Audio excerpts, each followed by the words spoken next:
ಸಿಂಹ ಬರ್ತಾ ಇತ್ತು, ಆನೆ ಬರ್ತಾ ಇತ್ತು. ಈಗ ಅವ್ನಿಗೆ ಎರಡೇ ಆಪ್ಷನ್, ಲೈಫ್ ಥ್ರೆಟ್ನಿಂಗ್. ಅದು ನೀನು ಬದುಕಬೇಕು ಅಂದ್ರೆ ನೀನು ಅದ್ರ ಜೊತೆ ಫೈಟ್ ಮಾಡಬೇಕು, ಇಲ್ಲ ಓಡೋಗಿ ಅವ್ನು ಮರ ಹತ್ಕೊಂಡು ಕೂತ್ಕೋಬೇಕು. ಸೊ ಇದು ಸರ್ವೈವಲ್ ಮೆಕ್ಯಾನಿಸಮ್ ಮೊದಲೆಲ್ಲ ಇತ್ತು. ಇವಾಗ ಈ ಹುಲಿ, ಸಿಂಹ, ಆನೆ ಬದಲು EMI, ಹೆಂಡತಿ, ಮಕ್ಕಳು, ಬಾಸ್, ಕೆಲಸ, ಇದನ್ನೆಲ್ಲ ಅದ್ರ ಪ್ಲೇಸ್ ಅಲ್ಲಿ ಆಕ್ಯುಪೈ ಆಗಿದೆ. ಸೆರೋಟೋನಿನ್ ಅಂತ ಒಂದು ಹಾರ್ಮೋನ್, ಮೂಡ್ ಹಾರ್ಮೋನ್. ಅದು ಹ್ಯಾಪಿ ಹಾರ್ಮೋನ್, ಮೂಡ್ ಹಾರ್ಮೋನ್. ಅದು ಯಾವುದೇ ಕಾಯಿಲೆ ಆಗಲಿ, ನೀವು ಒಬಿಸಿಟಿ ಅಂತಂದರೆ ಅಲ್ಲಿ ನಿಮ್ಮ ಜೀನ್ಸ್ಗಳು ಸ್ವಲ್ಪ ಮ್ಯೂಟೇಷನ್ ಆಗಿ ಎಲ್ಲ ಆಗಬೇಕು ಅಂತಂದರೆ ಅದು ಒನ್ಸ್ ಅಗೇನ್ ಸ್ಟ್ರೆಸ್. ಹಾಗಾಗಿ ಸೈಕೋಸೊಮ್ಯಾಟಿಕ್ ಅಂದರೆ ಮನಸ್ಸಿನಿಂದ ಬರುವಂತಹ ಕಾಯಿಲೆಗಳು ಇವೆಲ್ಲ. ಆಮೇಲೆ ಹಾರ್ಮೋನ್ ಇಂಬ್ಯಾಲೆನ್ಸ್ಗಳೆಲ್ಲ ನಮ್ಗೆ ಏನಕ್ಕಾಗುತ್ತೆ ಅಂದರೆ once again because of stress ಅಂದರೆ ಅದೊಂದು ಸಿಂಪಲಾಗಿ ಹೇಳ್ತೀನಿ. ಈಗ ಸಾಮಾನ್ಯವಾಗಿ ಒತ್ತಡ ಅಂತಂತೀವಿ. ಮುಂದಿನ ದಿನದಲ್ಲಿ ಜಗತ್ತನ್ನು ಕಾಡುವ ದೊಡ್ಡ ಸಮಸ್ಯೆ ಎಂದರೆ ಒತ್ತಡ. ಅದು ಸಣ್ಣ ಮಗುವಿನಿಂದ ವಯಸ್ಸಾದರವರೆಗೂ ಎಲ್ಲರಿಗೂ ಇರುತ್ತೆ, ಒತ್ತಡ ಇದ್ದೇ ಇರುತ್ತೆ. ಒತ್ತಡ ಎಲ್ಲಿಂದ ಆರಂಭ ಆಗುತ್ತೆ ಅಂತ ನಾವು ಕೇಳಿದ್ರೆ, ಮಗು ಗರ್ಭದಲ್ಲಿ ಇರುತ್ತಲ್ಲ ಅಲ್ಲಿಂದನೇ ಒತ್ತಡ ಶುರು ಆಗುತ್ತೆ. ಅದಕ್ಕೆ ಯಾವ ರೀತಿ ಅಂದರೆ ತಾಯಿಗೆ ಏನೇನು ಒತ್ತಡ ಆಗ್ತಿರುತ್ತೆ ಡೈರೆಕ್ಟಾಗಿ ಅದು ಮಗುವಿನ ಮೇಲೆ ತಾಯಿಯ ಎಲ್ಲ ಭಾವನೆಗಳು ಮಗು ಅದಕ್ಕೆ ಸ್ಪಂದಿಸುತ್ತೆ. ಅದಕ್ಕೆ ನೋಡಿ, ಒಂದು ಗರ್ಭಿಣಿಯರಿದ್ದಾಗ ಅವ್ರಿಗೆ ನೀವು ಬೇಕಾದಷ್ಟು ನಮ್ಮ ಹಿರಿಯರು ಕೆಲವೊಂದು ನಮ್ಮಲ್ಲಿ ಒಂದು ಕಲ್ಚರ್ ಇದೆ ಏನಂತಂದರೆ ಅವ್ರನ್ನ ತುಂಬ ಚೆನ್ನಾಗಿ ಇಟ್ಕೋಬೇಕು, ಅವ್ರು ಏನು ಬಯಕೆ ಇರುತ್ತೆ ಅದನ್ನೆಲ್ಲ ತೀರಿಸ್ಬೇಕು ಅಂತ ಹಂಗನ್ಕೊಂಡು ನಾವು ಪಾಸಿಟಿವ್ ಆಗಿರಬೇಕು ಅಂತ. ಊಟ ತಿಂಡಿ ಎಲ್ಲ ತೀರಿಸ್ಬೋದು, ಆದರೆ ಡೈಮಂಡ್ ನೆಕ್ಲೆಸ್ ಅಂತೆಲ್ಲ ಕೇಳಿದ್ರೆ ಕಷ್ಟ ಆಗಿಬಿಡುತ್ತೆ. ಸೊ ಲಿಮಿಟ್ ಮಾಡ್ಕೊಳ್ತಾ ಹೋಗಬೇಕು. ಸೊ ಅವ್ರು ಏನೇನು ಬೇಕೋ ಎಲ್ಲದನ್ನು ಅವ್ರಿಗೆ ಕೊಡ್ತಾ ಬರ್ತಾರೆ. ಏನಕ್ಕೆ ಅಂದರೆ ಅವ್ರು ಇಷ್ಟು ಖುಷಿಯಾಗಿರ್ತಾರೆ, ಮಗು ಒಳಗಡೆ ಅಷ್ಟು ಕಂಫರ್ಟಬಲ್ ಆಗಿರುತ್ತೆ. ಈಗ ಸಾಮಾನ್ಯವಾಗಿ ನೀವು ನೋಡಿ, ಈ ಡೊಮೆಸ್ಟಿಕ್ ವೈಲೆನ್ಸ್, ಕುಟುಂಬದಲ್ಲಿ ಜಗಳ, ಒಡೆಯೋದು, ಬಡಿಯೋದು ಇಂಥದ್ದೆಲ್ಲ ಮಾಡಿದಾಗ ತಂದೆ ಗಂಡ ಹೊಡಿತಾ ಇರ್ತಾನೆ ನೋಡಿ, ಆಮೇಲೆ ಆ ಮಗು ಹುಟ್ಟುತ್ತೆ. ಆ ಮಗುವಿಗೆ ಆ ತಂದೆ ಕಂಡ್ರೆ ಆಗಲ್ಲ. ಕಾರಣ ಏನು ಅಂದರೆ ಒಳಗಡೆಯಿಂದನೇ ಇನ್ಸ್ಟ್ರಕ್ಷನ್ನು, ಅಲ್ಲಿಂದನೇ ಅದು ಅವನ್ನ ದ್ವೇಷಿಸೋಕ್ಕೆ ಶುರು ಮಾಡಿಬಿಟ್ಟಿರುತ್ತೆ. ಅವ್ನಿಗೆ ಎಷ್ಟೇ ಪ್ರೀತಿ ಮಾಡೋಕ್ಕೆ ಹೋದ್ರೆ ಅದು ಅವನ ಹತ್ರನೇ ಹೋಗೋದಿಲ್ಲ. ಸೊ ಅಂದರೆ ಎಲ್ಲ ಫೀಲಿಂಗ್ಸ್ಗಳು ಇಂಪ್ಯಾಕ್ಟ್ ಆಗುತ್ತೆ. ಅಂದರೆ ಒಂದು ಜೀವಿಗೆ ಅದು ಗರ್ಭದಲ್ಲಿದ್ದಾಗಿಂದನೇ ಒತ್ತಡ ಶುರು ಆಗುತ್ತೆ ಅದಕ್ಕೆ. ಸೊ ನಂತರ ಮಗು ಬರುತ್ತಲ್ಲ, ಮಗು ಊಟದ ಮೇಲೆ ಅದಕ್ಕೂ ಒತ್ತಡ ಇರುತ್ತೆ. ಆಮೇಲೆ ಸಣ್ಣ ಮಕ್ಕಳು ಅನ್ಕೊಂತೀವಿ ನಾವು, ಅವಕ್ಕೇನು ಮಹಾ ಅಂತೇಳಿ. ಆದರೆ ಇತ್ತೀಚೆಗೆ ಮೊದಲು ಇರ್ತಿರ್ಲಿಲ್ಲ, ಈಗ ಅವಕ್ಕೂ ಒತ್ತಡ. ಅವ್ರಿಗೆ ಹೋಮ್ವರ್ಕ್ ಮಾಡಬೇಕು, ಅಸೈನ್ಮೆಂಟು, ಎಷ್ಟು ಒತ್ತಡ ಅಲ್ವಾ. ಹಾಗಾಗಿ ನಂತರ ಹದಿಹರೆಯ, ಅವರು ಒತ್ತಡ ಅಂತೂ ಅದಕ್ಕೆ ಈಕ್ವಲೆಂಟ್ ಯಾವುದೂ ಇಲ್ಲ. ಅದನ್ನ ಒಂದು ಎಪಿಸೋಡ್ ಮಾಡೋಣ ಅದರಲ್ಲಿ. ಹದಿಹರೆಯದ ಪ್ರತಿಯೊಬ್ಬ ಮನುಷ್ಯನ ಮೋಸ್ಟ್ ಕ್ರೂಷಿಯಲ್ ಟೈಮ್ ಯಾವುದು ಅಂದರೆ ಅವನ ಹದಿಹರೆಯ, ಅಡಲಸೆಂಟ್. ಅವನು ಅದನ್ನು ಗೆದ್ದುಬಿಟ್ಟ ಅಂದರೆ ಅವನು ಗೆದ್ದ ಅಂತಾನೆ. ಅವನು ಆ ಟೈಮ್ ಇದೆಯಲ್ಲ, ಆ 10th PU ಟೈಮಲ್ಲಿ ಅವನು ಏನು ಮಾಡ್ತಾನೆ ಅನ್ನೋದ್ರ ಮೇಲೆ ಅವನ ಎಂಟೈರ್ ಲೈಫ್ ಅದು ಡಿಸೈಡಿಂಗ್ ಫ್ಯಾಕ್ಟರ್ ಅಂತ ನಾವು ಹೇಳ್ಬೋದು. ಆ ಏಜ್ ಅದನ್ನು ಯಾರು ಸರಿಯಾಗಿ ನಿಭಾಯಿಸ್ತಾರೆ ಅವರು ಗೆದ್ದರು. ಕಾರಣ ಏನಂತಂದರೆ ಆ ವಯಸ್ಸಿದೆಯಲ್ಲ, ತುಂಬ ಹಾರ್ಮೋನ್ ವೇರಿಯೇಷನ್ ಇರುತ್ತೆ. ಆಮೇಲೆ ಯಾವುದು ಸರಿ ಯಾವುದು ತಪ್ಪು ಗೊತ್ತಾಗ್ತಾ ಇರಲ್ಲ. ಅಂಥ ಸಂದರ್ಭದಲ್ಲಿ ಅವರಿಗೆ ಸರಿಯಾದ ಮಾರ್ಗದರ್ಶನ ಕೊಡೋರು ಏನಾದ್ರು ಸಿಕ್ಕಿದ್ರೆ ಅವರು ಗೆದ್ದರು. ಅವರು ಸರಿಯಾಗಿ ಒಳ್ಳೆ ಫ್ರೆಂಡ್ಸ್ ಇಲ್ಲ, ಸರಿಯಾದ ಮಾರ್ಗದರ್ಶನ ಇಲ್ಲ ಅಂದರೆ ಆ ವ್ಯಕ್ತಿ ಸೋತ ಅಂತಾನೆ, ಅವನು ಪಾತಾಳಕ್ಕೆ ಕೊಟ್ಟೋಗ್ತಾನೆ. ಸೊ ಇನ್ನೂ ಅದರಿಂದ ರಿಕವರ್ ಆಗೋದು ಕಷ್ಟ. ಹಾಗಾಗಿ ಒತ್ತಡ ಅನ್ನೋದಿದೆಯಲ್ಲ, ನಂತರ ವಯಸ್ಸು ಅಂತ ಬಂದಾಗ ಅವಾಗ ಒಂಥರ ಒತ್ತಡ ಇರುತ್ತೆ. ಫ್ಯಾಮಿಲಿದಿರುತ್ತೆ, ಫೈನಾನ್ಷಿಯಲ್ ಇರುತ್ತೆ, ವಯಸ್ಸಾದವರಿಗೆ ಆರೋಗ್ಯ. ಸೊ ಪ್ರತಿಯೊಬ್ಬ ವ್ಯಕ್ತಿಗೂ ನೀವು ಜಗತ್ತಲ್ಲಿ ಎಲ್ಲರನ್ನೂ ತಗೊಳ್ಳಿ, 3 ಒತ್ತಡಗಳು ಯಾವುದು ಅಂದರೆ, ಒಂದು ಆರೋಗ್ಯ, ಹೆಲ್ತ್ ಏನಾಗುತ್ತೋ ಹೆಲ್ತ್ ಕಾಪಾಡ್ಕೋಬೇಕು ಅನ್ನೋದು ಒಂದು. ಎರಡನೇದು ರಿಲೇಷನ್, ಸಂಬಂಧ ಕಾಪಾಡ್ಕೊಳ್ಳೋದೇ ದೊಡ್ಡದು. ಅದು ಗಂಡ ಹೆಂಡತಿ ಆಗ್ಬೋದು, ಅಥವಾ ಪ್ರೇಮಿಗಳಾಗ್ಬೋದು, ತಂದೆ ಮಕ್ಕಳಾಗ್ಬೋದು, ಸಂಬಂಧಗಳನ್ನು ಕಾಪಾಡ್ಕೊಳ್ಳೋದು. ಇನ್ನೊಂದು ಕೆರಿಯರು, ಆಮೇಲೆ ನಮ್ಮ ದುಡ್ಡು, ಫೈನಾನ್ಷಿಯಲ್ಲು, ಈ ಥರದ್ದು ಸಕ್ಸಸ್ಸು, ಕೆರಿಯರು, ಸಕ್ಸಸ್ಸು ಮತ್ತು ಮನಿ. ಈ 3 ಎಲ್ಲದೂ ಸಮಸ್ಯೆ ಈ 3. ಇದು ಬಿಟ್ಟು ಇನ್ಯಾವ್ದಾರು ಇದೆಯಾ? ಇನ್ಯಾವುದೂ ಇಲ್ಲ. ಇದಕ್ಕೆ ಬರುತ್ತಲ್ಲ, ಈ 3ನ ಕ್ಯಾಟಗರಿ ಮಾಡ್ತೀವಿ. ಹಾಗಾಗಿ ಪ್ರತಿಯೊಬ್ಬ ಮನುಷ್ಯನಿಗೂ ಪ್ರತಿದಿನ 50,000 ಥಾಟ್ಸ್ ಬರುತ್ತೆ. 50,000 ಥಾಟ್ಸ್. 50,000 ಥಾಟ್ಸು ಇಷ್ಟರಲ್ಲೇ ಆಗೋದು. ಐದರ್ ರಿಲೇಷನ್, ಆರ್ ನಿಮ್ಮ ಹೆಲ್ತ್ ಬಗ್ಗೆ, ಅಥವಾ ದುಡ್ಡು, ಅಥವಾ ಸಕ್ಸಸ್ಸು, ಅಥವಾ ನಮ್ಮ ಕೆರಿಯರು, ಇಷ್ಟರಲ್ಲೇ. ಈ ಥಾಟ್ಸ್ಗಿನ ಬೇರೆ ಇನ್ನು ಜಗತ್ತಲ್ಲಿ ಇನ್ಯಾವುದೂ ಇಲ್ಲ, ಇಷ್ಟೇ. ಸೊ ಏನಾಗುತ್ತೆ, ಈ 50,000 ಥಾಟ್ಸ್ ಯಾವಾಗಿರುತ್ತೆ, ವಿ ಆರ್ ಸ್ಟ್ರೆಸ್ಡ್ ಅಷ್ಟೇ, ಖುಷಿಯಾಗಿರೋದಿಲ್ಲ. ಇದನ್ನು ಕಮ್ಮಿ ಮಾಡ್ತಾ ಬರಬೇಕು. 50,000ದಿಂದ 40, 30, 20, 10 ಈ ಥರ ಥಾಟ್ಸು ಕಮ್ಮಿ. ಅದಕ್ಕೆ ನೋಡಿ ಅಚೀವರ್ಸ್ ಎಲ್ಲ ತುಂಬ ಖುಷಿಯಾಗಿರ್ತಾರೆ. ಒಬ್ಬ ನೀವು ಹಿಮಾಲಯಕ್ಕೆ ಹೋದರೆ ಅವನ ಹತ್ರ ಏನೂ ಇರಲ್ಲ, ಏನು ಖುಷಿಯಾಗಿರ್ತಾರೆ. ಏಕೆಂದರೆ ಅವ್ರ ಥಾಟ್ಸು 1,000 ಇರಲ್ಲ ಅವ್ರದ್ದು. ಅವ್ರ ಥಾಟ್ ಎಲ್ಲ ಏನು ಗೊತ್ತಾ, ನನಗೆ ಯಾವಾಗ ಜ್ಞಾನೋದಯ ಆಗುತ್ತೋ, ಯಾವಾಗ ಒಂದು ಕಾಸ್ಮಿಕ್ ಎನರ್ಜಿ ಜೊತೆ ನಾನು ಲಿಂಕ್ ಆಗ್ತೀನಿ ಅಷ್ಟೇ ಥಾಟ್ ಅವನು. ನಾನು ಆರೋಗ್ಯ ಅಂತಿಲ್ಲ, ರಿಲೇಷನ್ ಎಲ್ಲ ಬಿಟ್ಟು ಬಂದುಬಿಟ್ಟಿರ್ತಾನೆ, ಆರೋಗ್ಯದ ಬಗ್ಗೆ ಗಮನ ಇರೋದಿಲ್ಲ. ಸೊ ದುಡ್ಡು, ಸಕ್ಸಸ್ಸು ಇದು ಏನೂ ಇರಲ್ಲ. ನಿಮಗೆ ಥಾಟ್ಸ್ ಎಷ್ಟು ಕಮ್ಮಿ ಆಗ್ತಾ ಬರುತ್ತೆ, ನಿಮ್ಮ ಮೈಂಡು ಪ್ರಶಾಂತವಾಗಿರುತ್ತೆ, ನೀವು ತುಂಬ ಹ್ಯಾಪಿಯಾಗಿರ್ತೀರ. ಆ ಥಾಟ್ಸು ಕಮ್ಮಿ ಮಾಡ್ಕೊತಾ ಬರ್ಬೇಕು ನಾವು. ಏನಂದರೆ ಹಿಮಾಲಯ ಅದು ಅದು ಅಂದರೆ ನಾವು ಹೇಳ್ತಿರೋದು ಈ ಸಾಮಾಜಿಕವಾಗಿ ಮೆಟೀರಿಯಲಿಸ್ಟಿಕ್ ಲೈಫಲ್ಲಿ ಇದನ್ನು ಹೇಗೆ ಮಾಡಬೇಕು ಅನ್ನೋದು. ಸೊ ಈಗ ಈ ಸ್ಟ್ರೆಸ್ ಆದಾಗ ಏನಾಗುತ್ತೆ ಅಂದರೆ, ಸ್ಟ್ರೆಸ್ ಆದಾಗ ಒಂದು ಸ್ಟ್ರೆಸ್ ಹಾರ್ಮೋನ್ ರಿಲೀಸ್. ಈಗ ಒಂದು ಸ್ಟ್ರೆಸ್ ಯಾವುದು ಅಂತಂದರೆ, ಫಾರ್ ಎಕ್ಸಾಂಪಲ್ EMI ಕಟ್ಟಬೇಕು, ಆಯಿತಾ, EMI ಇದೆ, ಅದು ನನಗೆ ಒಂದು ಸ್ಟ್ರೆಸ್. ಅದು EMI ಅಂದಿದ ತಕ್ಷಣ ಆ ಡೇಟ್ ಬರುತ್ತಲ್ವ, ತಕ್ಷಣ ಏನಾಗುತ್ತೆ ನಮಗೆ ನಮ್ಮ ದೇಹದಲ್ಲಿ ಈಗ ಆಧ್ಯಾತ್ಮದಲ್ಲಿ ಅಥವಾ ನಾವು ಈ ಯೋಗ ಇದರಲ್ಲಿ ಚಕ್ರಗಳು ಅಂತ ಹೇಳ್ತಾರೆ, ಜನಸಾಮಾನ್ಯರಿಗೆ ಗೊತ್ತು ಬೇಕಾದಷ್ಟು ಚಕ್ರಗಳಿದೆ ಅಂತ. ಅದರಲ್ಲಿ ಮೂಲಾಧಾರ ಚಕ್ರ, ಸ್ವಾಧಿಷ್ಠಾನ ಚಕ್ರ, ಮಣಿಪುರ ಚಕ್ರ, ಅನಾಹತ, ವಿಶುದ್ಧ, ಆಜ್ಞಾಚಕ್ರ, ಆಮೇಲೆ ಸಹಸ್ರಾರ ಚಕ್ರ ಅಂತ ಇಷ್ಟು 7 ಚಕ್ರಗಳು ಹೇಳ್ತಾರೆ. ಈ 7 ಚಕ್ರಗಳು ಎಂಡೋಕ್ರೈನ್ ಆರ್ಗನ್ಸ್. ಆ ಚಕ್ರ ಅಂತ ಏನು ಹೇಳ್ತೀವಿ ಅಲ್ಲೆಲ್ಲ ಒಂದು ಎಂಡೋಕ್ರೈನ್ ಗ್ಲ್ಯಾಂಡ್ ಅಂತ ಇದೆ. ಗ್ಲ್ಯಾಂಡ್ ಅಂದರೆ ಒಂದು ಆರ್ಗನ್, ಅದು ಅದರಿಂದ ಹಾರ್ಮೋನು ಬಿಡುಗಡೆ ಆಗುತ್ತೆ. ಅದನ್ನು ನಮ್ಮ ಹಿರಿಯರು ಏನಂದ್ರು ಚಕ್ರಗಳು ಅಂತ ಅಂದರು. ಅದು ಎಂಡೋಕ್ರೈನ್ ಆರ್ಗನ್. ಈಗ ನಿಮ್ಮ EMI ಅಂತಂದಿದ ತಕ್ಷಣ ನಮ್ಮ ಮೆದುಳಿನಲ್ಲಿ ಹೈಪೋಥಲಾಮಸ್ ಅಂತ ಒಂದು ಎಂಡೋಕ್ರೈನ್ ಗ್ಲ್ಯಾಂಡ್ ಇದೆ. EMI ಅಂತ ಬಂದಿದ ತಕ್ಷಣ ಅದೇನು ಮಾಡುತ್ತೆ, ಒಂದು ಹಾರ್ಮೋನ್ನ ರಿಲೀಸ್ ಮಾಡುತ್ತೆ. ಅದು ಕಾರ್ಟಿಕೋಟ್ರೋಪಿಕ್ ಹಾರ್ಮೋನ್ ಅಂತ. ಆ ಹಾರ್ಮೋನ್ ಏನು ಮಾಡುತ್ತೆ, ಅಲ್ಲೇ ಒಂದು ಪಿಟ್ಯೂಟರಿ ಅಂತ ಇನ್ನೊಂದು ಎಂಡೋಕ್ರೈನ್ ಗ್ಲ್ಯಾಂಡ್ ಇದೆ, ಅದರ ಮೇಲೆ ಆ್ಯಕ್ಟ್ ಮಾಡುತ್ತೆ. ಇವೆಲ್ಲ ರಾಸಾಯನಿಕಗಳು, ಎಲ್ಲ ಕೆಮಿಕಲ್ಸ್. ಅದೇನು ಮಾಡುತ್ತೆ, ಒಂದು ಎಡ್ರಿನೋಕಾರ್ಟಿಕೋಟ್ರೋಪಿಕ್ ಹಾರ್ಮೋನ್ ಅಂತ ಇನ್ನೊಂದು ಹಾರ್ಮೋನ್, ಇವೆಲ್ಲ ಚೈನ್ ರಿಯಾಕ್ಷನು, ಎಲ್ಲದು ಒಂದಕ್ಕೆ ಲಿಂಕ್ ಆಗಿರೋದು, ಅದು ರಿಲೀಸ್ ಮಾಡುತ್ತೆ. ಅದೇನು ಮಾಡುತ್ತೆ, ನಮ್ಮ ಎಡ್ರಿನಲ್ ಗ್ಲ್ಯಾಂಡ್ ಅಂತ ಇದೆ, ನಮ್ಮ ಕಿಡ್ನಿ ಅಂತ ಗೊತ್ತಿದೆ ಅಲ್ಲ, ಮೂತ್ರಕೋಶ, ಅದರ ಮೇಲೆ ಒಂದು ಕ್ಯಾಪ್ ಥರ ಒಂದು ಗ್ಲ್ಯಾಂಡ್ ಇದೆ, ಅದನ್ನು ಎಡ್ರಿನಲ್ ಗ್ಲ್ಯಾಂಡ್ ಅಂತ ಕರಿತೀವಿ. ಈ ಎಡ್ರಿನಲ್ ಗ್ಲ್ಯಾಂಡಲ್ಲಿ ಎಡ್ರಿನಾಲಿನ್, ನಾರ್ ಎಡ್ರಿನಾಲಿನ್ ಅಂತ ಹಾರ್ಮೋನ್ಗಳು ಬಿಡುಗಡೆ ಆಗುತ್ತೆ. ಈ ನಿಮ್ಮ EMI ನಾವು ಕೇಳಿದ ತಕ್ಷಣ ಆ ಮೆಸೇಜು ಹೈಪೋಥಾಲಮಸ್ಗೆ ಹೋಯ್ತು, ಪಿಟ್ಯೂಟರಿಗೆ ಹೋಯ್ತು, ಪಿಟ್ಯೂಟರಿಯಿಂದ ಅಡ್ರಿನಲ್ ಗ್ಲ್ಯಾಂಡ್ಗೆ ಹೋಯ್ತು, ಅದು ಕಾರ್ಟಿಸಾಲ್ ಅಂತ ಒಂದು ಹಾರ್ಮೋನ್ ಬಿಡುಗಡೆ ಮಾಡುತ್ತೆ. ಅದನ್ನು ಸ್ಟ್ರೆಸ್ ಹಾರ್ಮೋನ್ ಅಂತ ಕರಿತೀವಿ. ನಮಗೆ ಸ್ಟ್ರೆಸ್ಸರ್ಸ್ಗಳು ಯಾವುದು, ದುಡ್ಡಾಗಿರ್ಬೋದು, ಮಕ್ಕಳಾಗಿರ್ಬೋದು, ಹೆಂಡತಿ ಆಗಿರ್ಬೋದು, ಬಾಸ್ ಆಗಿರ್ಬೋದು ಅಲ್ವಾ, ಈ ಥರ ಬೇಕಾದಷ್ಟಿರುತ್ತೆ. ಇದನ್ನು ನಾವು ನೋಡಿದ ತಕ್ಷಣ, ಕೇಳಿದ ತಕ್ಷಣ ನಮಗೆ ಕಾರ್ಟಿಸಾಲ್ ರಿಲೀಸ್ ಆಯಿತು. Cortisol is a stress hormone. Cortisol ಏನಕ್ಕೆ ಬಿಡುಗಡೆ ಆಗುತ್ತೆ ಅಂದರೆ, ನೀವು ಆ ಸಿಚುಯೇಷನಿಂದ ಅದನ್ನು ಫೇಸ್ ಮಾಡಬೇಕು, ಇಲ್ಲ ಓಡಬೇಕು. ಫೈಟ್ ಆರ್ ಫ್ಲೈಟ್ ಅಂತ ಕರಿತೀವಿ ಕಾರ್ಟಿಸಾಲು. Fight R flight. ಇದು ಮನುಷ್ಯ ಎವಾಲ್ವ್ ಆದ್ನಲ್ಲ, ಅವಾಗಲೇ ಇದೆಲ್ಲ ಈ ಸಿಸ್ಟಮ್ ಎಲ್ಲ ಡೆವಲಪ್ ಆಯಿತು. ಏನು ಅಂದರೆ, ಮನುಷ್ಯ ಕಾಡಿನಲ್ಲಿ ಇದ್ನಲ್ಲ, ಆವಾಗ ಅವನಿಗೆ ಸಡನ್ನಾಗಿ ಒಂದು ಹುಲಿ ಬರ್ತಿತ್ತು, ಸಿಂಹ ಬರ್ತಾಯಿತ್ತು, ಆನೆ ಬರ್ತಾಯಿತ್ತು. ಈಗ ಅವ್ನಿಗಿದ್ದು 2 ಆಪ್ಷನ್. ಲೈಫ್ ಥ್ರೆಟ್ನಿಂಗ್, ಅದು ನೀನು ಬದುಕಬೇಕು ಅಂದರೆ ನೀನು ಅದ್ರ ಜೊತೆ ಫೈಟ್ ಮಾಡಬೇಕು, ಇಲ್ಲ ಓಡೋಗಿ ಒಂದು ಮರ ಹತ್ಕೊಂಡು ಕೂತ್ಕೋಬೇಕು. ಈಗ ನನ್ನ ಎದುರುಗಡೆ ಒಂದು ಹುಲಿ ಬಂತು ಅಂದರೆ ನಾನು ಸುಮ್ಮನೆ ಹಿಂಗೆ ಕೂತಿದ್ರೆ ಓಡೋಕ್ಕಾಗಲ್ಲ. ನನ್ನ ಹಾರ್ಟ್ ಬೀಟ್ ಜಾಸ್ತಿ ಆಗಬೇಕು, ಬ್ಲಡ್ ಸರ್ಕ್ಯುಲೇಷನ್ ಜಾಸ್ತಿ ಆಗಬೇಕು, ಮೈ ಬಿಸಿ ಆಗಬೇಕು, ಮಸಲೆಲ್ಲ ಫುಲ್ಲು ಸ್ಟ್ರೆಂತನ್ನು ಒಂಥರ ಟೆನ್ಸ್ಡ್ ಆಗಬೇಕು, ಉಸಿರಾಟ ಜಾಸ್ತಿ ಆದಾಗ ಮಾತ್ರ ನಾನು ಓಡ್ತೀನಿ. ನಾನು ಹಿಂಗೆ ಸುಮ್ಮನೆ ಕೂತಿದ್ರೆ ಆಗಲ್ಲ. ಸೊ ಬಾಡಿ ಏನು ಮಾಡ್ತು, ಈ ಕಾರ್ಟಿಸಾಲ್ನ ರಿಲೀಸ್ ಮಾಡುತ್ತೆ. ಸಿಂಹ ನೋಡಿದಾಗ, ಹುಲಿ ನೋಡಿದಾಗ ಅವಾಗೇನಾಗುತ್ತೆ, ಕಾರ್ಟಿಸಾಲ್ ರಿಲೀಸ್ ಆದಾಗ ಹಾರ್ಟ್ ಬೀಟ್ ಜಾಸ್ತಿ ಆಗುತ್ತೆ, ಆಮೇಲೆ ಮಸಲೆಲ್ಲ ಟೆನ್ಷನ್ ಆಗುತ್ತೆ, ಬ್ಲಡ್ ಪ್ರೆಷರ್ ಜಾಸ್ತಿ ಆಗುತ್ತೆ. ಇದೆಲ್ಲ ಆದಾಗ ಏನಾಗುತ್ತೆ, ನಾನು ಐದರ್ ಫೈಟ್ ಮಾಡ್ತೀನಿ ಅದ್ರ ಜೊತೆ ಅಥವಾ ಓಡೋಗ್ತೀನಿ ನಾನು. ಸೊ ಇದು ಸರ್ವೈವಲ್ ಮೆಕ್ಯಾನಿಸಮು ಮೊದಲೆಲ್ಲ ಇತ್ತು. ಇವಾಗ ಈ ಹುಲಿ, ಸಿಂಹ, ಆನೆ ಬದಲು EMI, ಹೆಂಡತಿ, ಮಕ್ಕಳು, ಬಾಸ್, ಕೆಲಸ, ಇದೆಲ್ಲ ಅದ್ರ ಪ್ಲೇಸಲ್ಲಿ ಆಕ್ಯುಪೈ ಆಗಿದೆ.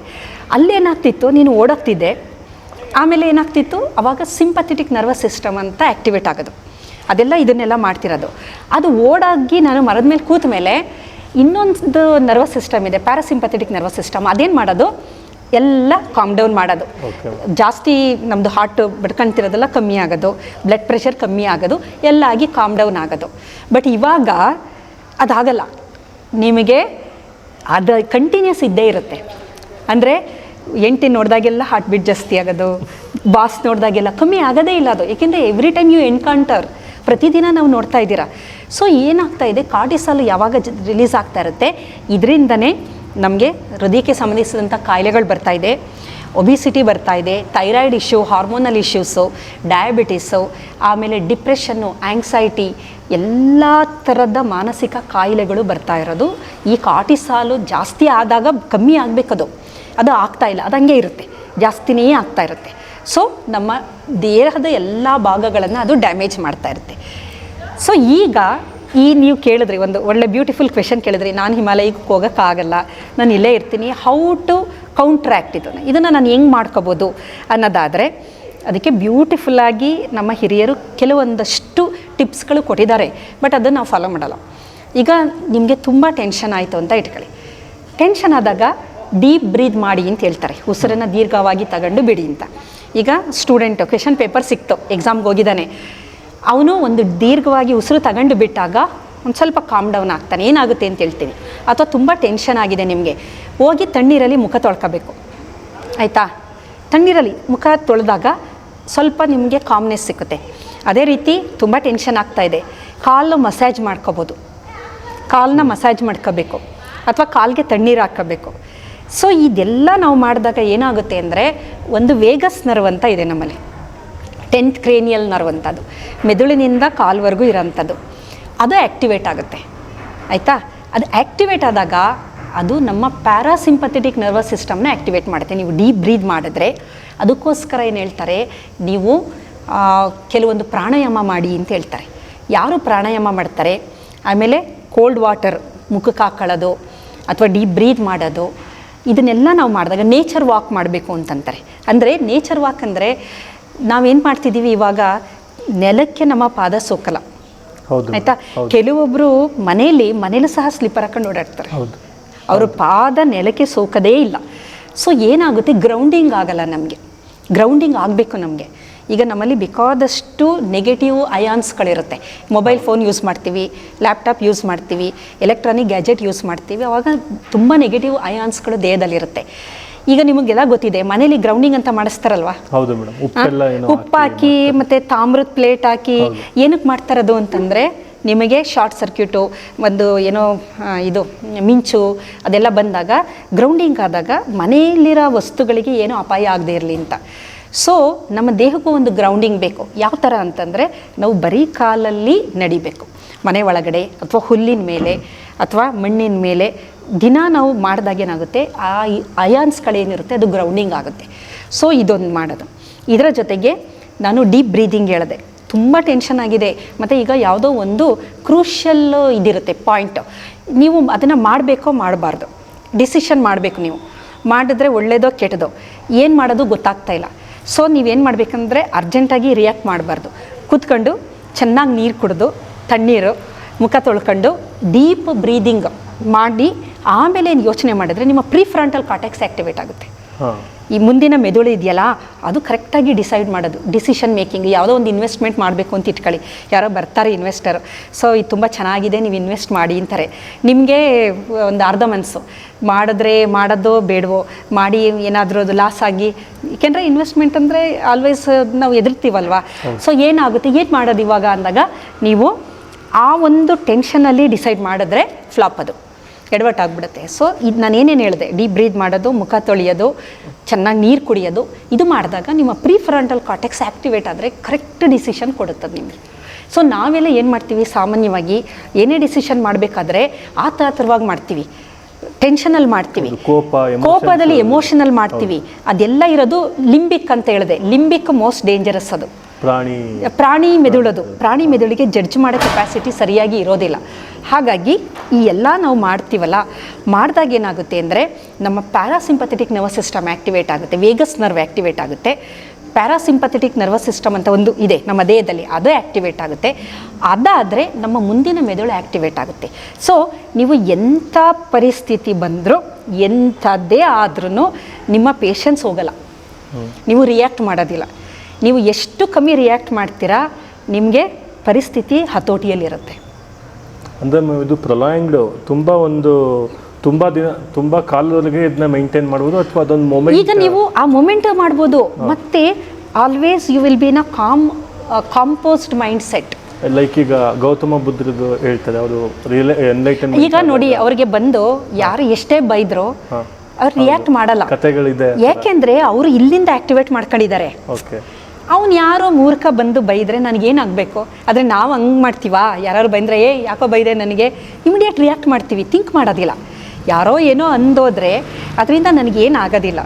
ಸೊ ನಾವೇನು ಮಾಡ್ತೀವಿ, ಫಾರ್ ಎಕ್ಸಾಂಪಲ್ ಈಗ ನಾವು ಎಲ್ಲೋ ಹೋಗ್ತೀವಿ, ನಮ್ಮ ಕಾರ್ಗೆ ನಾವು ಯಾರಿಗೋ ಟಚ್ ಮಾಡ್ತೀವಿ ಅಂತಲೇ ಇಟ್ಕೊಳ್ಳಿ, ಆಯಿತಾ? ಹಾಂ, ತಕ್ಷಣ ನಮ್ಮ ಇದು ಆ್ಯಕ್ಟಿವೇಟ್ ಆದರೆ ನಾವು ಸಾರಿ ಕೇಳಿಬಿಡ್ತೀವಿ, ದಯವಿಟ್ಟು ಕ್ಷಮಿಸಿ, ನಮಗೆ ಗೊತ್ತಾಗಲಿಲ್ಲ, ಬೇಕು ಅಂತ ಮಾಡಿಲ್ಲ ಅಂತಂದಾಗ ಏನಾಗುತ್ತೆ, ಅವನಿಗೂ ಸಮಾಧಾನ ಮಾಡಿ ಇದು ಮಾಡಿ ಕಳಿಸ್ಬೋದು.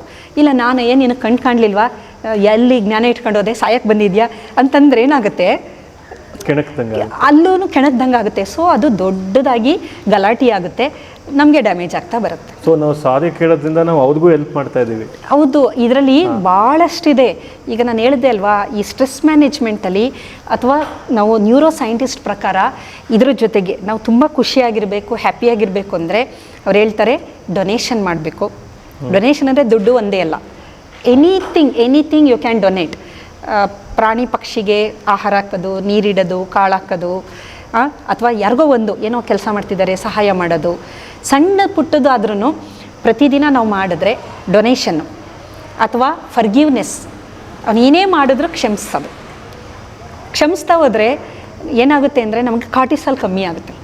ಕಾರ್ಟಿಸಾಲು ಇಲ್ಲ ಅಂದರೆ ಏನಾಗುತ್ತೆ ನೋಡಿ, ಯಾರೋ ಏನೋ ಒಂದು ಮಾತು ಬಂದಿರುತ್ತೆ ನಿಮಗೂ ಅವ್ರಿಗೂ, ನೀವು ಕ್ಷಮಿಸಿದ್ರೆ ನಿಮಗೆ ಒಳ್ಳೆಯದು. ಏನಕ್ಕೆ ಅಂದರೆ, ಇಲ್ಲ ಅಂದರೆ ಅವನನ್ನು ನೀವು ಎಷ್ಟು ಸಲ ನೋಡ್ತೀರಾ ಅಷ್ಟು ಸಲನೂ ಕಾರ್ಟಿಸಾಲ್ ರಿಲೀಸ್ ಆಗುತ್ತೆ. ಹಿಂಗೆ ಎದುರುಗಡೆ ಬರ್ತಿದ್ದ ತಕ್ಷಣ ನಮ್ಗೆ ಕಾರ್ಟಿಸಾಲ್ ರಿಲೀಸ್ ಆಗುತ್ತೆ. ಕಾರ್ಟಿಸಾಲ್ ಎಷ್ಟು ರಿಲೀಸ್ ಆಗುತ್ತೆ, ನಮಗೆ ಡ್ಯಾಮೇಜ್ ಅದು. ನೀವು ಒಂದು ಸಲ ಅವನ್ನ ಕ್ಷಮಿಸ್ಬಿಟ್ಬಿಟ್ರೆ ನಿಮ್ಮ ಕಾರ್ಟಿಸಾಲ್ ರಿಲೀಸ್ ಆಗಲ್ಲ. So for our own good ಅಷ್ಟೇ. ಆಮೇಲೆ ಥ್ಯಾಂಕ್ಫುಲ್ನೆಸ್ ಅಂತ ಹೇಳ್ತಾರೆ, ಅದನ್ನು ಗ್ರ್ಯಾಟಿಟ್ಯೂಡ್ ಜರ್ನಲ್ ಅಂತ ಇತ್ತೀಚೆಗೆ ತುಂಬ ಅದು ನೀವು ಬೆಸ್ಟ್ ಮ್ಯಾನೇಜ್ಮೆಂಟಲ್ಲಿ ಇದನ್ನೆಲ್ಲ ಪ್ರಾಕ್ಟೀಸ್ ಮಾಡ್ತಾ ಇದ್ದಾರೆ. ಮೈಂಡ್ಫುಲ್ನೆಸ್ಸಲ್ಲೂ ಬರುತ್ತೆ. ಗ್ರ್ಯಾಟಿಟ್ಯೂಡ್ ಅಂತಂದರೆ ನಾವು ಮಲಗಕ್ಕೆ ಮೊದಲು ಪ್ರತಿದಿನ ನಾವು ಎಲ್ಲರಿಗೂ ಒಂದು ಥ್ಯಾಂಕ್ ಮಾಡ್ತಾ ಬರೋದು. ಬೆಳಗ್ಗೆಯಿಂದ ಸಾಯಂಕಾಲದವರೆಗೂ ನನಗೆ ಯಾರ್ಯಾರು ಸಪೋರ್ಟ್ ಮಾಡಿದ್ದಾರೆ ಎಲ್ಲದಕ್ಕೂ ಫಸ್ಟ್ ಆಫ್ ಆಲು ನನ್ನ ದೇಹಕ್ಕೆ ಥ್ಯಾಂಕ್ ಮಾಡಬೇಕು. ನಾನು ನನ್ನ ಇವತ್ತಿನ ಎಲ್ಲ ಕೆಲಸಕ್ಕೆ ನನ್ನ ದೇಹ ನನಗೆ ಸಪೋರ್ಟ್ ಮಾಡಿದೆ. ನನ್ನ ಮೆದುಳು, ಹೃದಯ, ಕಿಡ್ನಿ ಎಲ್ಲದಕ್ಕೂ, ಎಲ್ಲ ಆರ್ಗನ್ಸ್ಗೂ ಥ್ಯಾಂಕ್ ಮಾಡ್ತಾ ಬನ್ನಿ ಅಂತ ಹೇಳ್ತಾರೆ. ಫಸ್ಟ್ ನನ್ನ ದೇಹಕ್ಕೆ ಥ್ಯಾಂಕ್ ಮಾಡಬೇಕು, ನೆಕ್ಸ್ಟು ನನ್ನ ಸರೌಂಡಿಂಗಿಗೆ ಥ್ಯಾಂಕ್ ಮಾಡಬೇಕು. ಅಂದರೆ ಸರೌಂಡಿಂಗ್ ಅಂದರೆ ಎಲ್ಲ ಫ್ಯಾಕ್ಟರ್ಸು ಬರುತ್ತಲ್ಲಿ, ನಿಮ್ಮ ಮಂಚ ಆಗ್ಬೋದು, ನಿಮ್ಮ ರೂಮ್ ಆಗ್ಬೋದು, ಪ್ರತಿಯೊಂದು, ಅದು ಜೀವಿ ಆಗ್ಬೋದು, ನಿರ್ಜೀವಿ ಆಗ್ಬೋದು, ಅದಕ್ಕೆ ಥ್ಯಾಂಕ್ ಮಾಡಬೇಕು. ನೆಕ್ಸ್ಟು ನಿಮ್ಮ ಸಹೋದ್ಯೋಗಿಗಳು, ಕುಟುಂಬದವರು, ಫ್ರೆಂಡ್ಸು ಎಲ್ಲರಿಗೂ ಥ್ಯಾಂಕ್ ಮಾಡಬೇಕು. ಬೆಳಗ್ಗೆ ಹೇಳ್ಬೇಕಾದ್ರೂ ಮಾಡಬೇಕು, ಮಲಗಬೇಕಾದ್ರೂ ಮಾಡ್ತಾ ಬರಬೇಕು. ಪ್ರೇಯರ್ ಥರ ಮಾಡಬೇಕು. ಪ್ರೇಯರ್ ಅದನ್ನೇ ನೋಡಿ, ಮೊದಲೆಲ್ಲ ಮಲಗಬೇಕಾದ್ರೆ ಪ್ರೇಯರ್ ಮಾಡಿ ಮಲಗೋರು, ಇವಾಗ ಮೊಬೈಲ್ ನೋಡಿ ಮಲಗ್ತೀವಿ ಅಲ್ವಾ? ಡಿಫ್ರೆನ್ಸ್ ಅದರಲ್ಲಿ. ಮಲಗಬೇಕಾದ್ರೆ ಕ್ರೈಮ್ ಸ್ಟೋರಿ ಆ ಥರದ್ದು, ಮತ್ತು ಕೆಟ್ಟ ಏನೇನು ಕಸ ಅಂತೀವಲ್ಲ ಅದನ್ನೆಲ್ಲ ನೋಡಿ ಮಲಗ್ತೀವಿ. ಸೊ ಏನಾಗುತ್ತೆ, ಮೆಲಟನಿನ್ ರಿಲೀಸ್ ಆಗಲ್ಲ. ಬೇಕಾದಷ್ಟು ಎಲ್ಲ ಒಂದು ಲಿಂಕ್ ಇದೆ ಇದಕ್ಕೆಲ್ಲ. ಹಾಗಾಗಿ ಥ್ಯಾಂಕ್ಫುಲ್ನೆಸ್ ಆಗ್ಬೋದು, ಗ್ರ್ಯಾಟಿಟ್ಯೂಡ್ ಆಗ್ಬೋದು, ಆಮೇಲೆ ಫರ್ಗಿವ್ನೆಸ್ ಆಗ್ಬೋದು, ಈ ಥರದ್ದೆಲ್ಲದೂ ನಾವು ಮಾಡ್ತಾ ಬಂದಾಗ ಏನಾಗುತ್ತೆ, ನಮ್ಮಲ್ಲಿ ಗುಡ್ ಹಾರ್ಮೋನ್ಸ್ ಅಂತ ಇದೆ ಕೆಲವು. ಇದು ಕಾರ್ಟಿಸಾಲು ಬ್ಯಾಡ್. ಇದು ಬ್ಯಾಡ್ ಅಂದರೆ ಬ್ಯಾಡ್ ಅಲ್ಲ, ಅದು ಯಾವಾಗಲೂ ರಿಲೀಸ್ ಆದರೆ ಬ್ಯಾಡ್, ಆಯಿತಾ? ಸ್ವಲ್ಪ ಶಾರ್ಟ್ ಪೀರಿಯಡ್ಗೆ ಆಗಬೇಕು, ಅಷ್ಟಾದರೆ ಇಟ್ ಇಸ್ ಗುಡ್. ಇದರ ಜೊತೆಗೆ ಇನ್ನೊಂದು ಗುಡ್ ಹಾರ್ಮೋನ್ಸ್ ಅಂತ ಇದೆ, ಸೆರೋಟೋನಿನ್ ಅಂತ ಒಂದು ಹಾರ್ಮೋನು, ಮೂಡ್ ಹಾರ್ಮೋನ್. ಅದು ಹ್ಯಾಪಿ ಹಾರ್ಮೋನು, ಮೂಡ್ ಹಾರ್ಮೋನ್. ಅದು ಇವೆಲ್ಲ ಹ್ಯಾಪಿ ಹಾರ್ಮೋನಿಗೆ ಬರುತ್ತೆ. Serotonin mood hormone. ನಿಮಗೆ ಮೂಡು ಚೆನ್ನಾಗಿರಬೇಕು ಅಂದರೆ ಸೆರೋಟೋನಿನ್ ರಿಲೀಸ್ ಆಗಬೇಕು. ಈಗ ನೋಡಿ, ತುಂಬ ಸಿಂಪಲ್ಲು. ನಿಮಗೆ ಮೂಡ್ ಚೆನ್ನಾಗಿದ್ದರೆ ಯಾರೇ ಬಂದು ಎಷ್ಟೇ ಕೆಣಕಿದ್ರೂ ನೀವು ಚೆನ್ನಾಗಿ ಆರಾಮಾಗಿರ್ತೀರ, ನೀವು ನಿಮಗೆ ಇರಿಟೇಷನ್ ಆಗಲ್ಲ ಅಲ್ವಾ? ಆದರೆ ನೀವು ಡಿಸ್ಟರ್ಬ್ ಆಗಿದ್ದು ಸುಮ್ಮನೆ ಯಾರೋ ಬಂದು ಹಾಯ್ ಅಂತ ಬೆನ್ನ ಮೇಲೆ ನಮ್ಮ ಕೈ ಇಟ್ರೂ ನಮಗೆ ಕೋಪ ಬರುತ್ತೆ ಅಲ್ವಾ? ಸೊ ಅದು mood hormone serotonin. Dopamine reward hormone. Reward ಅಂತಂದರೆ, ಈಗ ನೀವೇನೋ ಒಂದು ಕೆಲಸ ಮಾಡ್ತೀರಾ, ನಿಮಗೆ ಯಾರೋ ಮೆಚ್ಚುಗೆ ಕೊಟ್ಟರು ತಕ್ಷಣ ಅದು ಡೋಪಮೈನ್ ರಿಲೀಸ್ ಆಗುತ್ತೆ, ಅದು ರಿವಾರ್ಡ್ ಹಾರ್ಮೋನು. ಆಮೇಲೆ ನಿಮಗೇನಾಗುತ್ತೆ, ಇನ್ಸ್ಪಿರೇಷನ್. ಅದು ನೀವು ಇನ್ನೂ ಹೆಚ್ಚು ಕೆಲಸ ಮಾಡೋಕ್ಕೆ ಅದು ಇನ್ಸ್ಪೈರ್ ಮಾಡುತ್ತೆ, ರಿವಾರ್ಡ್ ಹಾರ್ಮೋನು. ಎಂಡಾರ್ಫಿನ್ ಅಂತ ಒಂದಿದೆ, ಇಟ್ಸ್ ಎ ಪೇನ್ ಕಿಲ್ಲರ್. ನೀವು ಹೊರಗಡೆಯಿಂದ ಪೇನ್ ಕಿಲ್ಲರ್ ತಗೊಳ್ಳೋದು ಬೇಡ. ಎಂಡಾರ್ಫಿನ್ ದೇಹದ ಒಳಗೇನೆ ಬಿಡುಗಡೆ ಆಗೋದು ನ್ಯಾಚುರಲ್ ಪೇನ್ ಕಿಲ್ಲರ್. ಈಗ ನೀವೇನೋ ಒಂದು ಕೆಲಸ ಮಾಡಿರ್ತೀರ, ಸ್ಟ್ರೈನ್ ಆಗಿರುತ್ತೆ, ಬಟ್ ಖುಷಿಯಾಗಿರುತ್ತೆ ನಿಮಗೆ, ಕಾರಣ ಎಂಡಾರ್ಫಿನ್ ರಿಲೀಸ್ ಆಗ್ತಾ ಇದೆ. ಅದೇ ರೀತಿ endorphin, dopamine, serotonin, oxytocin is a love hormone. Love hormone ನಾನು ಅದಕ್ಕೆ ಸಾಮಾಜಿಕ ಆರೋಗ್ಯ ಅಂದೆ ಅಲ್ವಾ, ಅದು ಯಾವಾಗ ಬಿಡುಗಡೆ ಆಗುತ್ತೆ ಅಂದರೆ ನೀವು ಬೇರೆಯವ್ರ ಜೊತೆ ಇದ್ದಾಗ ಬಿಡುಗಡೆ ಆಗೋದು ಲವ್ ಹಾರ್ಮೋನ್. ಯಾವಾಗ ಅಂದರೆ ಗುಂಪಲ್ಲಿ ನೀವೇನೋ ಮಾಡ್ತೀರಾ, ಈಗ ಒಂದು ಡಾನ್ಸ್ ಮಾಡ್ತೀರಾ, ಸಿಂಗಿಂಗು, ಅಥವಾ ಗುಂಪಲ್ಲಿ ಒಂದು ಮಾತಾಡ್ತಾ ಇದ್ದೀರಾ, ಮದುವೆ ಫಂಕ್ಷನ್ಗೆ ಹೋಗ್ತೀರಾ, ಏನು ಮಾಡಿದ್ರು ಅಂಥ ಸಂದರ್ಭದಲ್ಲಿ ಬಿಡುಗಡೆ ಆಗೋದು ಲವ್ ಹಾರ್ಮೋನ್ ಅಂತ. ಅದಕ್ಕೆ ಹೇಳ್ತಾರೆ ನೋಡಿ, ಪಾರ್ಟ್ನರ್ ಜೊತೆ ಟೈಮ್ ಸ್ಪೇರ್ ಮಾಡಿ, ಅವ್ರ ಜೊತೆ ಅಡುಗೆ ಮನೆಗೆ ಹೋಗಿ ಅಲ್ಲಿ ಇಣಕ್ಕೆ ನೋಡಿ, ಇದೆಲ್ಲ ಅವಾಗ ಲವ್ ಹಾರ್ಮೋನ್ ರಿಲೀಸ್ ಆದಾಗ ನಿಮ್ಮ ದೇಹನ ರಿಪೇರ್ ಮಾಡ್ತಾ ಬರುತ್ತದೆ, ಒಳಗಡೆ ಇರೋ ಡ್ಯಾಮೇಜ್ ಎಲ್ಲ ರಿಪೇರ್ ಆಗ್ತಾ ಬರುತ್ತೆ. ಆಮೇಲೆ ಚೆನ್ನಾಗಿ ಡೀಪ್ ಸ್ಲೀಪ್ಗೆ ಹೋದಾಗ ಮೆಲಟೋನಿನ್ ರಿಲೀಸ್ ಆಗುತ್ತೆ. Melatonin is a magic hormone ಅದು. ಆದರೆ DNA ಆಗುವ ಬದಲಾವಣೆ ಇದೆಯಲ್ಲ, ಅದನ್ನು ಔಷಧಿಯಿಂದ ಮಾಡ್ಕೊಳಕ್ಕೆ ಆಗಲ್ಲ. ಒಂದ್ಸಲ ನಿಮಗೆ ಡಯಾಬಿಟಿಕ್ ಬಂತು ಅಂದರೆ ನಾವು ಡಯಾಬಿಟಿಕ್. ಆದರೆ ಆ 4 ಜನರಿಗೂ ಯಾವ ಸಂದರ್ಭದಲ್ಲಾದರೂ ಅವರು ಡಯಾಬಿಟಿಕ್ ಆಗ್ಬೋದು. ಚಾನ್ಸ್, ಅಪಾಯ, ಈ ಡೇಂಜರ್ ಝೋನ್ ಅಂತ ನಾವು ಅಂತೀವಲ್ಲ, ಬೇರೆ ಫ್ಯಾಮಿಲಿಗೆ ಹೋಲಿಸಿದ್ರೆ ಈ ಫ್ಯಾಮಿಲಿ ಡೇಂಜರ್ ಝೋನಲ್ಲಿ ಇದೆ. ಆ ಒಂದು ಫ್ಯಾಮಿಲಿ ಏನಿದೆ ಅಲ್ಲಿರುವ ಎಲ್ಲ ಹೆಣ್ಣು ಮಕ್ಕಳಿಗೂ ಒಂದು ಕ್ಯಾನ್ಸರ್ ಬರುವ ಸಾಧ್ಯತೆ ಇದೆ. ಬರಲೇಬೇಕು ಅಂತಿಲ್ಲ, ಸಾಧ್ಯತೆ ಇದೆ ಬೇರೆಯವ್ರಿಗೆ ಹೋಲಿಸೋದು.